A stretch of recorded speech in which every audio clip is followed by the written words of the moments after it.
Krishna, the Supreme Personality of Godhead, a summary study of Srila Vyasadev's Srimad Bhagavatam, 10th Canto, by His Divine Grace, A.C. Bhaktivedanta Swami Prabhupada, founder Acharya of the International Society for Krishna Consciousness.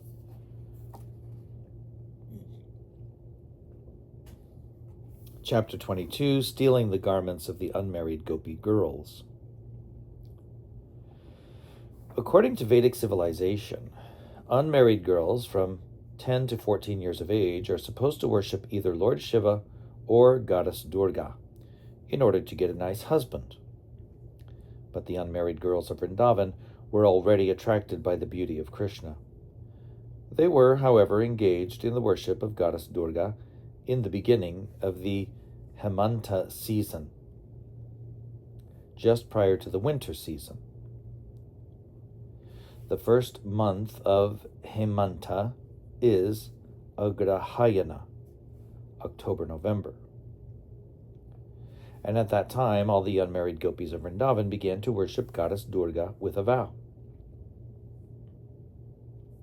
They first ate Havishyana, a kind of food prepared by boiling together mung dal and rice without any spices or turmeric. According to Vedic injunction, this kind of food is recommended to purify the body before one enacts a ritualistic ceremony. All the unmarried gopis in Vrindavan used to daily worship Goddess Katyayani early in the morning after taking a bath in the river Jamuna. Katyayani is another name for Goddess Durga. The goddess is worshipped by preparing a doll made of sand from the bank of the Jamuna. It is recommended in the Vedic scriptures that a deity may be made from different kinds of material elements. It can be painted, made of metal, made of jewels, made of wood, earth, or stone, or can be conceived within the heart of the worshipper. The Mayavadi philosopher takes all these forms of the deity to be imaginary, but actually, they are accepted in the Vedic scriptures to be identical with either the Supreme Lord or a respective demigod. The unmarried gopis used to prepare the deity of Goddess Durga and worship it with chandan pulp, garlands, incense, lamps, and all kinds of presentations, fruits, grain, and twigs of plants. After worshipping, it is the custom to pray for some benediction. The unmarried girls used to pray with great devotion to Goddess Katyayani, addressing her as follows, quote, O supreme external energy of the personality of Godhead, O supreme mystic power, O supreme controller of this material world, O Goddess, please be kind to us and arrange for our marriage with the son of Nanda Maharaj, Krishna, unquote. The Vaishnavas generally do not worship any demigods. Srila Narottam Das Thakur has strictly forbidden all worship of the demigods for anyone who wants to advance in pure devotional service. Yet the gopis, who are beyond compare in their affection for Krishna, were seen to worship Durga. The worshippers of demigods sometimes mention that the gopis worshipped Goddess Durga, but we must understand the purpose of the gopis. Generally, people worship Goddess Durga for some material benediction. Here, the gopis prayed to the goddess to become wives of Lord Krishna. The purport is that if Krishna is the center of activity, a devotee can adopt any means to achieve that goal. The gopis could adopt any means to satisfy or serve Krishna. That was the super excellent characteristic of the gopis. They worshipped Goddess Durga completely for 1 month in order to have Krishna as their husband. Every day they prayed for Krishna, the son of Nanda Maharaj, to become their husband.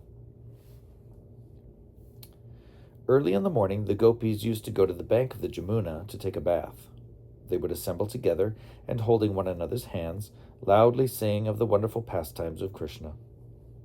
It is an old system among Indian girls and women that when they take a bath in the river, they place their garments on the bank and dip into the water completely naked. The portion of the river where the girls and women bathed was strictly prohibited to any male, and this is still the system. The Supreme Personality of Godhead, knowing the minds of the unmarried young gopis, blessed them with their desired objective. They had prayed for Krishna to become their husband, and Krishna wanted to fulfill their desires. At the end of the month, Krishna, along with his friends, appeared on the scene.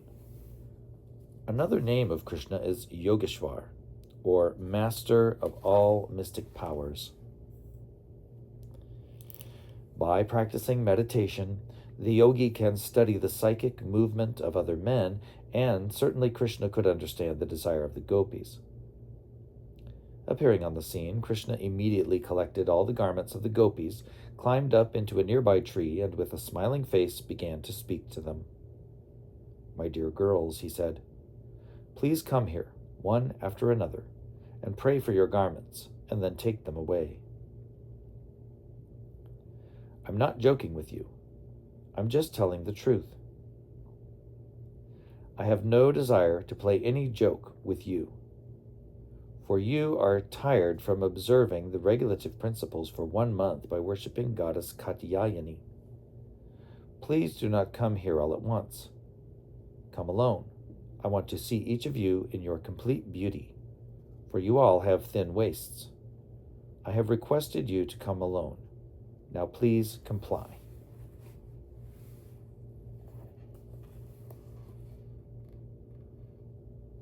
So there's a plate.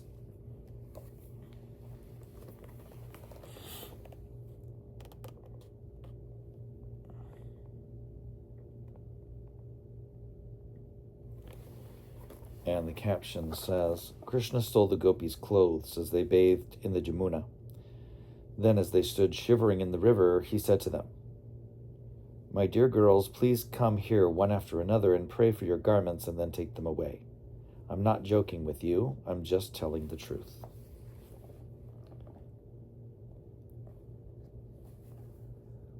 When the girls in the water heard such joking words from Krishna, they began to look at one another and smile. They were very joyous to hear such a request from Krishna, because they were already in love with him. Out of shyness, they looked at one another, but they could not come out of the water because they were naked. Due to remaining in the water for a long time, they felt cold and were shivering. Yet upon hearing the pleasing, joking words of Govinda, their minds were perturbed with great joy. They told Krishna, quote, "Dear son of Nanda Maharaj, please do not joke with us in that way. It is completely unjust to us. You are a very respectable boy, because you are the son of Nanda Maharaj, and you are very dear to us. But you should not play this joke on us, because now we are all shivering from the cold water. Kindly deliver our garments immediately, otherwise we shall suffer." Unquote. They then began to appeal to Krishna with great submission. Quote, "Dear Shyamasundar," they said, "we are all your eternal servitors. Whatever you order us to do, we are obliged to perform without hesitation, because we consider it our religious duty. But if you insist on putting this proposal to us, which is impossible to perform, then certainly we will have to go to Nanda Maharaj and lodge a complaint against you. If Nanda Maharaj does not take action, then we shall tell King Kamsa about your misbehavior." Unquote.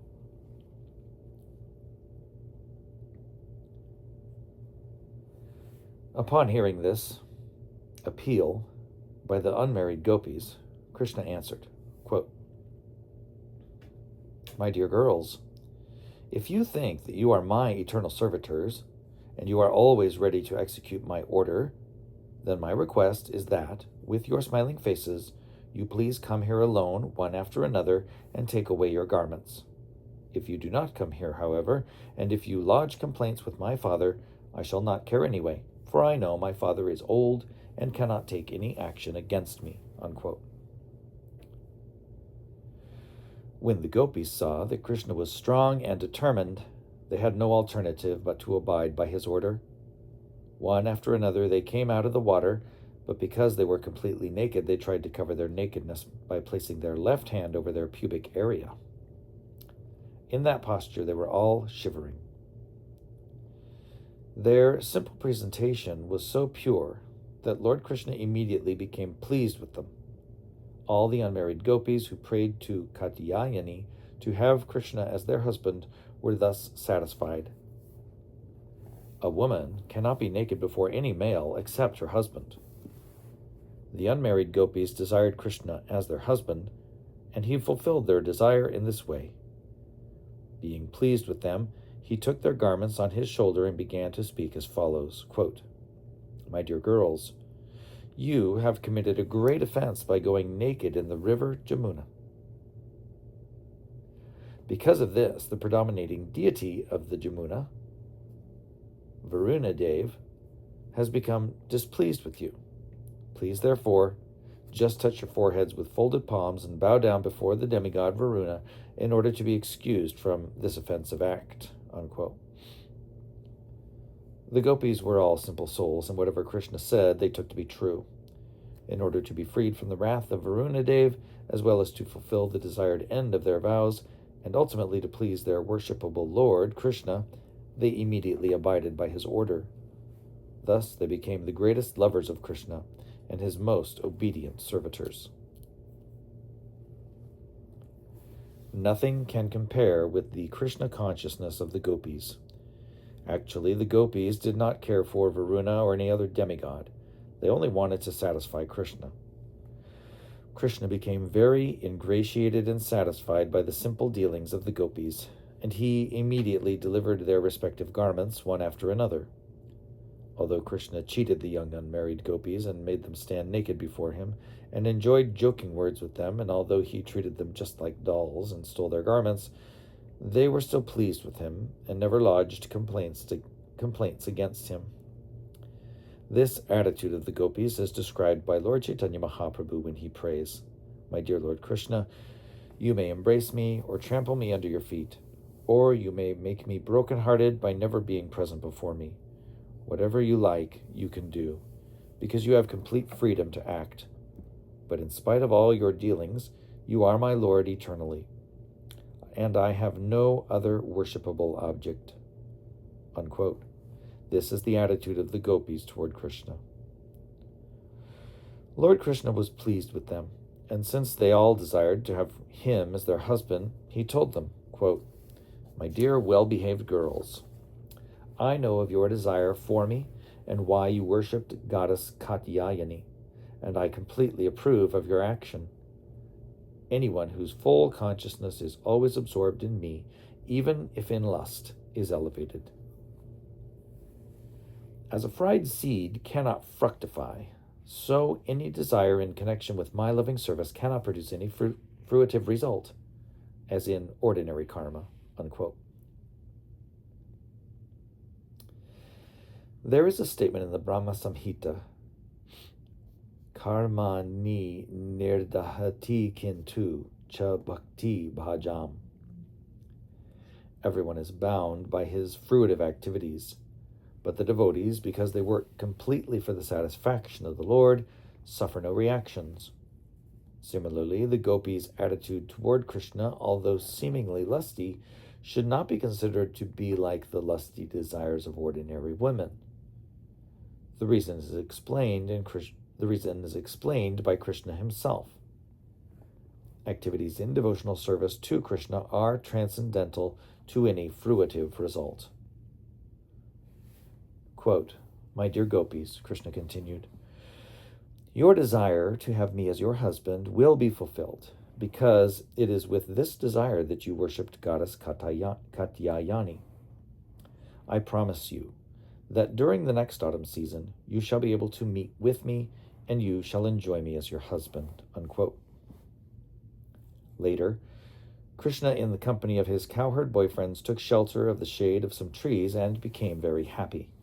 Thus he addressed the inhabitants of Vrindavan, quote, "My dear Stoka Krishna, my dear Varutapa, my dear Bhadrasena, my dear Sri Dama, my dear Subala, my dear Arjun, my dear Vishala, My dear Vrishabha, just look at these most fortunate trees of Vrindavan.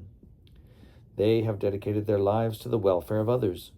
Individually, they are tolerating all kinds of natural disturbances, such as hurricanes, torrents of rain, scorching heat, and piercing cold. But they are very careful to relieve our fatigue and to give us shelter. My dear friends, I think they are glorified in this birth as trees.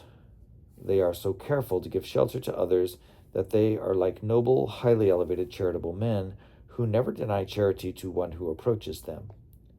No one is denied shelter by these trees. They supply various kinds of facilities to human society, such as leaves, flowers, fruit, shade, roots, bark, flavor extracts, and fuel. They are the perfect example of noble life. They are like a noble person who has sacrificed everything possible, his body, mind, activities, intelligence, and words, for the welfare of all living entities." Unquote. Thus, the Supreme Personality of Godhead walked on the bank of the Jamuna, touching the leaves of the trees and their fruits, flowers, and twigs, and praising their glorious welfare activities. Different people may accept certain welfare activities to be beneficial for human society, according to their own views. But the welfare activity that can be rendered to people in general for eternal benefit is the spreading of the Krishna consciousness movement. Everyone should be prepared to propagate this movement. As instructed by Lord Chaitanya, one should be humbler than the grass on the ground and more tolerant than the tree. The toleration of the tree is explained by Lord Krishna himself, and those who are engaged in the preaching of Krishna consciousness should learn lessons from the teachings of Lord Krishna and Lord Chaitanya through their direct disciplic succession. While passing through the forest of Vrindavan on the bank of the Jamuna, Krishna sat down at a beautiful spot and allowed the cows to drink the cold and transparent water of the Jamuna. Being fatigued, the cowherd boys, Krishna and Balaram, also drank. After seeing the young gopis bathe in the Jamuna, Krishna passed the rest of the morning with the boys. Thus ends the Bhaktivedanta purport of the 22nd chapter of Krishna, stealing the garments of the unmarried gopi girls.